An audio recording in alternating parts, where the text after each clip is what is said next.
welcome to another episode of Haunt Talk. In today's episode, we're going to be reviewing, what is it called?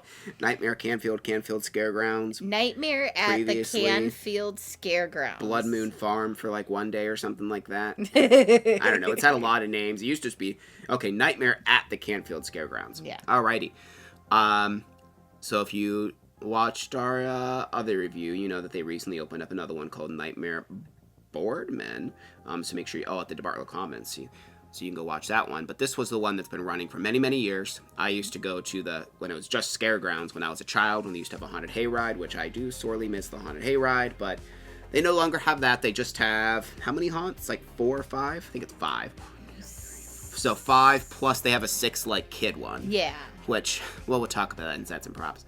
But yeah. This has been a pretty popular one, or at least I assume it's still popular. I mean, it's been going on forever. And it's very local to me, which is nice. But yeah, so before we get into the review, make sure you're liking and subscribing. Make sure you're checking out the merch stores. You can purchase a cool hoodie like this with our pumpkins, which aren't on the set this year, but they've been for the last 2 years. We also have things like mugs you can get. Also, make sure you're checking out our Patreon. We're a small channel, so you doing even if it's just a few bucks a month on there helps us out a lot. And yeah, that being said, let's do a review, which means we must refer to the Book of the Dead! Book of the Dead! Book of the Dead! Book of the Dead! Sets and props. Well, first, we'll talk about the entrance to the place.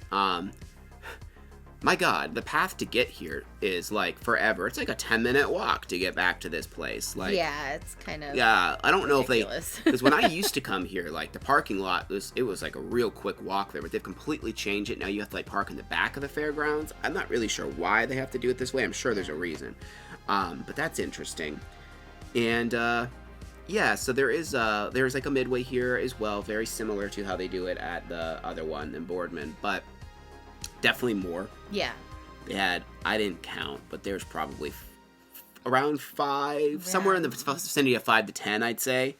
Food. Yeah, there was a lot of different food trucks and things like that. And then there was merchandise, little stores. Oh, yeah, that looked looked cute. Too. And there was a cute little merchandise store. But yeah, they had a lot of different food and stuff, lemon shakes, fries. They had candy apple, caramel apples, all kinds of fair food and stuff. Smelled really good. Yeah. Except for the vinegar. Kim hates vinegar, but they had, we didn't do it, of course, but there's an upcharge zombie paintball where you just get to shoot some poor actor with a bunch of paintballs. I feel awkward doing those. Well, he wasn't even, doing anything. He was just standing there. Yeah, just being shot by some kids or whatever. Bad. Yeah. I'm do something. Actually lunge at him or something. Just never... We did it once because we were invited out by a place, essentially, and they, gave us, and they're go do this. And we're okay, but, I don't know, I just feel really bad just pelting some stranger with paintballs. I don't know, it's weird. I'd rather, I don't know, I'd rather do, the thing where you just try and shoot targets or something, not, actual people, because I'm scared I'm gonna, hit him in the head and hurt him, I don't know. Yeah, those old school shooting galleries. I love those. Yeah, those where are you fun. hit the little target and things go off, and there's, a bell, or there's a guy playing a piano. I love those kind of things. That being said, we have never tried it, but I would like to try one of the ones where they drive you around and you have to shoot them. That might be fun. I'd still kind of feel bad doing it, but, I think that interactivity part of it would be cool. Anyways, though, so there are 5 haunted houses and the one kid one. We didn't see where that one is. It's called Monster Mania, so we didn't go to it. When I saw it, I just thought Monster Mania was the midway. Yeah. But we were looking at the website while, typing up the review, and we realized, so what it is basically a haunted house without actors for the most part in it. They don't, jump scare you at least, and there's just props and stuff in there and music. Yeah, because I do remember years ago we went to this. When it's called Blood Moon Farm. When it was Blood Moon Farm, and they had that Monster Mania, because I do remember it just being, just a bunch of animatronics, and they were playing, your kitschy Halloween music, Monster Mash and Purple People Eater, that kind of stuff in there. And yeah, it was very kid-friendly and stuff. There was no actors and stuff. There might have been somebody, peeping out candy. Yeah. I don't know. But getting into some of the themes here. So the first one we went through was Nightmare Factory, and I think they said that was a new theme for this year. And it was, again, all of these except for one of them, the Barn of Evil, are just in... Well, actually, no, that's a lie. They aren't all tentons here. A couple of them are in buildings, I think. No, a couple of them were in buildings. A couple of them, yeah. But this one was a tentant. It was the first one you'll come to when coming through the entrance. And there was some things that was like themed to a factory, like one of the first gags, which is actually pretty cool. Like, I don't know if it's an actor scare or a prop scare. Basically, it was like a stack of barrels, and some guy ran out and pushed them, and it looks like the barrels are going to come. Yeah, yeah. And that one, usually they don't get me, but just the aggressiveness of it, the way it flew at us, it actually did give me a little jump. And like, I don't know, there's a few other, I mean, there's some like animatronics in here and there. I don't really remember too much of what made it factory themed. I think it was all like the barrels and things just like that. I'm trying to think if there's Yeah. equipment or not, but yeah, it's just like loosely factory themed, but mostly like, you know, black walls was the big thing. And something I will say, and this was a little bit true for the Nightmare Boardman thing, was it really looked like someone just beat the crap out of these walls. Like this wood, man, like it's take a beating. I don't know if it's from the actors beating on or what, but like, I mean, they were banging on the walls pretty aggressively, so maybe at least in the it was Barnaby, them. yeah, I don't know, but I noticed that. I'm like, ooh, this looks rough. Yeah, it's But, like they went to a dumpster and like grabbed like pallets and walls and stuff, and they're like, "Let's make our haunt with this." Right. Nightmare Factory is probably the shortest we went through as well. Yeah. But the next one we went through, because then we like walked, because like, so when you go in, there's like Nightmare Factory, and then there's the Barn of Evil, and somewhere Monsters Mania, and then there's like a row of the 3 other haunts. So we walked to the end and then came back. So then we did a Neon Nightmare next. It's called that, but it's basically your typical 3D like clown house. Yeah. They did give you 3D glasses that you could put on. Most of it was like tapestries you would get at like a head shop, and they put on the walls. I found that weird. I didn't realize, because we ended up taking the 3D glasses off because they weren't really working for 3D, and like on top of my glasses, they're kind of giving me double vision. Yeah. Which is what 3D is, but just the actual effect wasn't working. But yeah, and I was like, oh. Once I took the glasses off, I realized a lot of them weren't paint. It was just things that they hung up, right. like big tapestries. Which there were some there's a couple really cool like art things in there that I really liked. I can't remember, there's one in particular where it's like cool. It's like a starry looking lake with like a big skull or something. Yeah. That was cool. Yeah. But yeah, that one was also, you know, we got through it pretty quick. The next one we went to was the Gore Reformatory, and this one was like fairly loosely themed to like an insane asylum. This one was a prison. Was it? Yeah. Well, see, that's what I was confused. They said that, but then there's all the, I don't know, because I think it was a prison, but it was also like / hospital, like. Yeah, because like they had signs for each section you're going into, like the psych ward, like the morgue, like so that. And there were some scenes in this, but it at the about I'd say 1/3 of the way through, kind of devolved into like basically being a fog maze. Yeah. I will say it kind of looked cool in there, especially with like the neon like glowing signs with the fog. It kind of had like a cool ambiance in there, but there were some like basic like medical prop themes. Yeah, like there was some like stretchers and I think this is the one I remember there was like, I don't know if it's an actor or what they did it, but there was like a gurney, and then it's funny because when I came in, because it was so foggy, I thought it was like the front of a car, so I like closed my ears. I'm like, oh, it's a gurney. And as soon as I uncover my ears, then a car horn blares, and I'm like, did I just have a psychic ability moment? That was really funny because I thought it was a car, and then it wasn't a car, but then a car horn blared, and it scared me. So weird. Yeah, it was so weird. But yeah, so that was that one, and then oh god, this one, what a nightmare. Caged Insanity. So if you watch the Nightmare Bourne review, we talked about the slaughterhouse and how bad it was fog. I think this was worse. It was bad. It was just like Ghost Lake used to do. I'm sure they still do. It's literally just a cage maze with all the fog they could put in there. Yeah. I took a video of the outside of this place to give you an example of what the inside looks like. Oh my god. And just the way they had the strobe lights in there with the fog. What a god. I hated every minute of being in this one. As I mentioned in that review, the fog haunts, when like these type of fairground haunts do they almost always have let's fill it with fog and try and kill you maze. And the Gore Reformatory was bad, but not even close to what this one was. This was just a nightmare for me. They really weren't sets and props in there. That is what this haunt was. Yeah. But I mean, the name says what it is, Cage Insanity. Yeah. And then you go to like the main one, which is like 2 or 3 times as long as any of the other ones, which is the Barn of Evil. This is the one that's been there since I was a kid. And it kind of goes through multiple themes. Yeah. It's like what the queue line is like a 3D, like clown painted type of thing. Yeah. Like the queue line actually was a lot of fun, just because they had a bunch of clown actors in there, and we'll get like more delve into that with actors. The queue line was fun though. The loudest music you could ever imagine. I actually put my hood up because it was like, it doesn't need to be quite as loud as it was. Yeah. My ears are a little more sensitive too. Like haunted houses usually bother my ears, like especially for some of them that like to fire guns and shit, which aren't scary. Stop doing that, haunts. All you're doing is hurting people's hearing. That's also one of my complaints with, I think it was the Gore Reformatory. Their speakers were wrecked. Oh, yeah. It was like really warbly. It was really bad in there, and it was super loud, and it was just like, it was very disorientating just with the music, because it was very distracting, and I was just like, oh, it's so bad. Yeah, that's something else we actually didn't even mention in the Nightmare Boardman. Like, pretty much all the music they play is like butt rock, like your early 2000s rock, and that's just like all it is, which like works a little bit, but like I feel like it should, I don't know, for every single haunt basically to have that. Yeah. Like, I'm like, okay, how many times do we need to hear like Shine Down and Disturbed and stuff? Right. You know, like, I mean, Midnight Syndicate is pretty much free to use. Something, or Jerry Vane haunt music, that's free, and that's in the in the vein of rock music, but it's, you know, copyright free, and it's, well, like, it's not copyright free, but as long as you say, hey, we're using this music, yeah, he lets you use it. Yeah, if you're a haunt. Yeah. Anyways, though, so the music was a choice. But this one had probably the most scenes, and again, the haunt really relies, it's old school, so more on like black hallways and that kind of thing.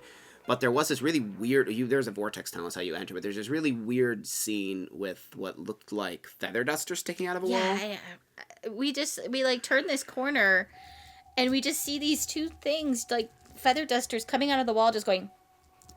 I don't really know what that was about. There's a bunch of other holes. I think maybe at one point there's a ton of them that came out that, like, I don't know, were there to dust you? I don't know. Yeah, like, get out of here, you dusty bitch. There were definitely some animatronics and stuff. I remember the one was like this pumpkin guy that came out behind like some like plants, and like one of his hands was just straight up missing. He just had a nub, and I'm like, ugh. Everything was a little rough and old looking. I don't think they've done much to this place probably since I went there when I was a kid. It doesn't look like it. I mean, I could be wrong. There's like an exorcist scene with like a moving bed. Yeah, that was actually pretty neat. Yeah. There was one animatronic that like they missed it because it didn't pop until I was almost walking through like the whole room. What was it? It was like a big ghostly ghoul kind of thing, and it was doing some stuff, and then it actually moved forward and came out into the hallway that we were walking through. That one was pretty cool. Yeah. And just like kind of your basic stuff, like they had like a neon like splatter paint hallway, I remember.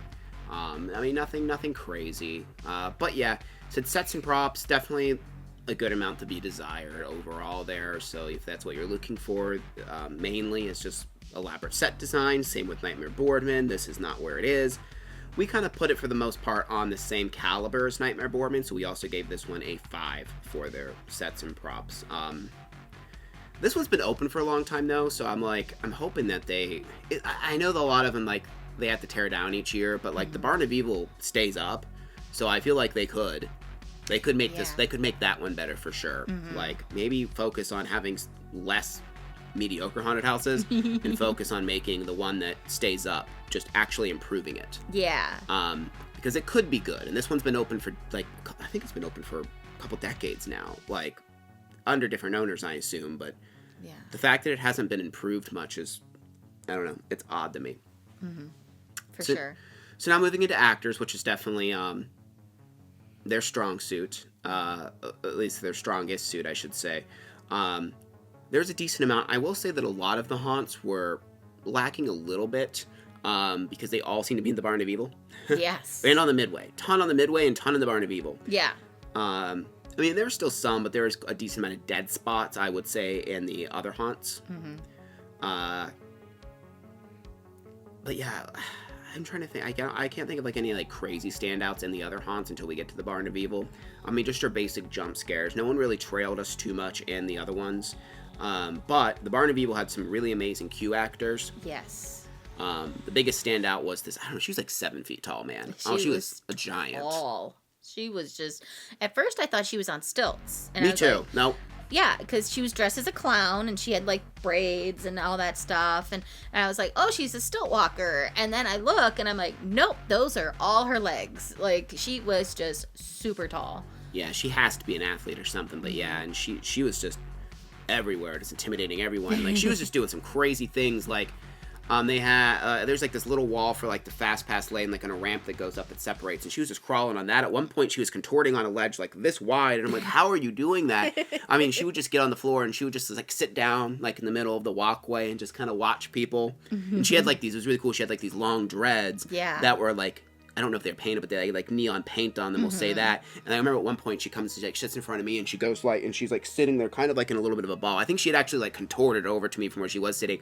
And then like, I think she did it to the music and she like whips her head up when there's like this beat. And so all of her neon dreads go flying up and she's just like, has this crazed look on her face. She was like the standout of the night. The price of admission was almost enough to just watch her just do her thing. And she's so tall, she would just come up and like put people against the wall, put her hands behind her back and just like tower over them and look down on them. She was intimidating. Yeah, very much. Yeah. There was another really good one there too that I thought it was like a platform she was on because there's like this pole that goes up to the ceiling and she was like dancing on it. But no, she was also sitting on one of those really thin ledges, just kind of like doing a little dance on it. And I'm like, God, are you not falling off of this? I know, I'd be so terrified. But they did follow a fair amount in the Barnaby People. There's that one guy with the horn. Yes. He like wouldn't leave us alone. He followed us for like almost a couple minutes. It was wild. Yeah, he kept following us around. He was dressed like a jester kind of clown, and yeah, he was just walking around with a squeaky toy, and just every so often he would just at us. Yeah. Because I even knew he was there a couple times, but he would get me because like I wouldn't know where he is, and all of a sudden there was just squeak squeak right in my face. Like, there's a cool like little guy. There's like this like red door scene where a little devil man like flew out of it. Yeah. He was pretty cool. There was this girl that just like you could hear throughout the whole haunt that would pop out of like the thing was like a drop panel and just scream at the top of her lung, and I'm like, how are you talking? You're not talking tomorrow. No, like you're not talking tomorrow. Most of the costuming, were like generic masks or very basic makeup, so nothing too crazy in that department. I believe there was a guy or two probably in a ghillie suit. I'm not sure. There was a person that in the Barnaby Evil that was painted to look like the paint splatter walls. Yeah, I kind of like that because you know how like some haunted houses have like the polka dot room and stuff, or the checkered room and stuff, and somebody's in like a bodysuit that matches the walls and they pop out. Well, this person, it was a splatter room and they were covered in splatter, so they could just go against the wall and pretend to be the splatter, which I thought was a different take on the traditional, polka dot room. Yes, that was nice. There's a really cool guy in a costume he was like a midway actor. He was a scarecrow with these like beaming red eyes. Yeah, he had like this acting to drag. Really cool. There was a couple nuns that they typically like stayed together. Yeah. And I remember like there was one point where we were walking by the dormitory where it was just cool because there was like they were in like some of the fog billowing out from probably the Caged Insanity house, and they were just being, I don't know, just kind of gyrating and being weird. I don't know. But yeah, the actors, I thought that most of them did a really good job. They had a lot of energy and stuff like that. So we did give actors an 8. That's, like I said, there was quite a few of them, I feel like. So moving on to scare factor. Kind of like what we said if you watched our Boardman one. This is a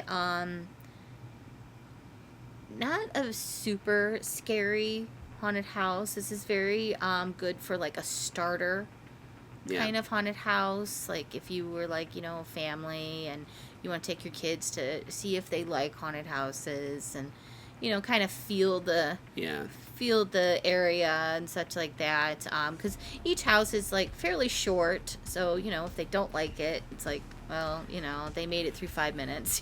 Right. And what I would say is actually, now that one in Boardman's open, is since they're so close, take your kids to that one first because it's only $20. Yeah. There's only 3 haunts and they're all shorter. And if they like that, this one's like a little bit of a step up because there's more haunts, and the Barn of Evil is definitely more intense than any of the other ones here and at the Boardman location. Yeah. So, that's kind of cool that they're together and you can get that combo ticket, which we'll talk about more in value, but we already talked about that in the Nightmare Boardman review.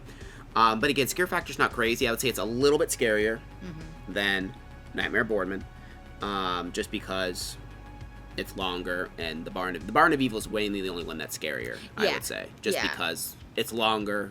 It's about 10 to 15 minutes long, that one is, and there's just more high-intensity scares in there. But yeah, we gave scare factor a 6.5 for this one. So yeah, we gave it 0.5 higher than we gave the other location.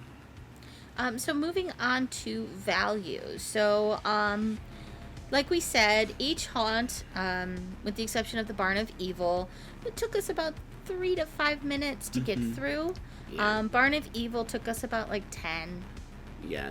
or so. 10 minutes, yeah. I think it took us about 10. I didn't have my watch on me, but it definitely was at least 10 minutes. I'd say no longer than 15. That's why I'm saying 10 to 15. Yeah, yeah. So they do have that combo ticket with Nightmare and Boardman that you can get, which is $45 for both of the haunts. It's $60, I believe, for the fast pass. 65 for the fast 65? pass. Okay. Yes, let me double. Yeah, 65. 65. For the fast pass Okay. combo. So it's $10 to get into the Midway for the Canfield one. That again, it's like the food trucks and the shops and there's monsters there. And I believe you can do the family Monster Mania. General admission includes admission to. Okay, so yes, it does include admission to Monster Mania plus the access to the Midway. Okay. So I do feel like the general, which is this weird that they call it general admission because general admission typically means admission to the attraction. Right. I don't know. It's a little weird the way they word that, but I think this has more value than it does the $10 one than it does at Nightmare Boardman, just because there's a lot. There's like at least twice as many food venues. Yes. There's the Monster Mania, which we can't speak on what that exactly is because we didn't find it. So that's kind of cool that there is for $10 if you have kids that want to go and you don't. There's still things that'll entertain you here. So for just a It was what? 30 to actually do the houses, $30. And for Fast Pass for just here, $40. So just $10 more. We didn't really wait in any lines until we got to the Barn of Evil. Yeah.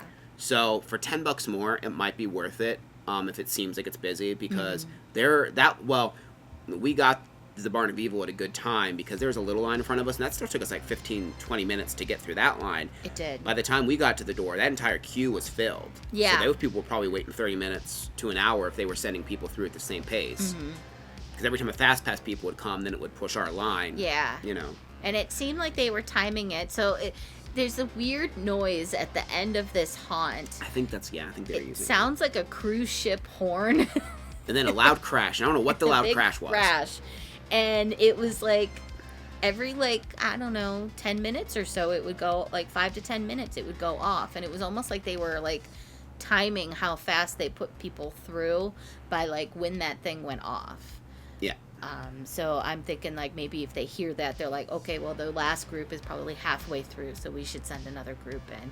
That's what I'm assuming is that. Well, it's at the very end, timing. but yeah, I don't know. That's kind of seems like what they might have been doing. Yeah. But value.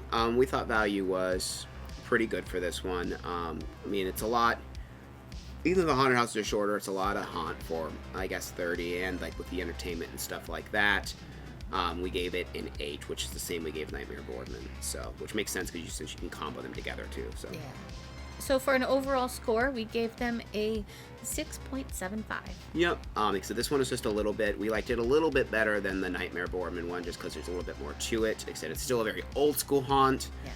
Obviously, we're people that, because we go to these all the time, and we're like Disney adults. We really like the theming and stuff like that. So overall, this isn't our preferred style of haunt, but it might be for some people out there, people that want less of a scare, want more of an old school, just fun Halloween type vibe. Yeah. You will, I think, have a lot of fun with this if that's what you're looking for in a haunted house.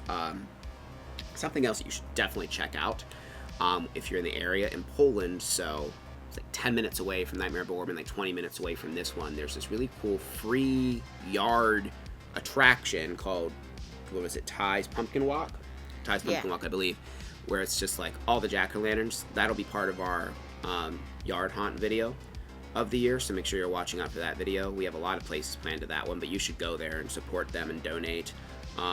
Just fantastic display. Oh my gosh. Just crazy awesome. Yeah, you should check that out if you're doing these places, because again, it's really close by, and it's exciting because Poland's just right up the road. Yeah, definitely go do that, and it's free, and kids will love it.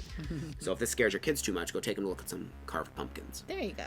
But yeah, so have you been there? What did you think of it? Thank you very much for watching. Make sure you like and subscribe, and also make sure you're ringing that notification bell so you don't miss any upcoming videos. Thank you very much for watching. Bye.